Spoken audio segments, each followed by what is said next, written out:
сәлеметсіздер ме, құрметті оқырмандар? Бүгін мен сіздерге Ыбырай Алтынсариннің балаларға арналған әңгімесін оқып беремін. Сата Темірхан. Сата Темір 7 жасар күнінде атасынан жетім қалыпты. Күндердің бір күнінде Сата Темір далада ойнап жүріп, бір ескі тамның түбінде шаршаған соң сүйеніп, жан-жағына қарап жатса, бір аяғы ақсақ құмырсқа тамның төбесіне қарай өрмелеп барады да, орта шеніне барғанда құлап түседі. Тұра салып тағы да өрмелейді. Манағыдан гөрі жоғарырақ барғанда тағы да құлап түседі. 3-ші рет құмырсқа тағы да тырмысады. Ақыр бар күшін салып, қисая-мисая барып, тамның төбесіне шығып кетіпті.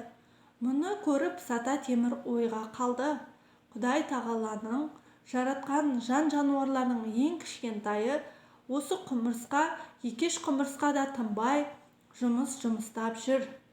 Өзі ақсақ, бір тырмысып, екі тырмысып, жығылып, сонда да қоймай, ақырында мұратына жетті.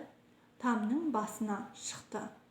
Мұны көріп отырып менің де талап іздемей, жұмыссыз ойнап жүргенім ақылсыздық екен деп, ойынын тастап қалаға барды.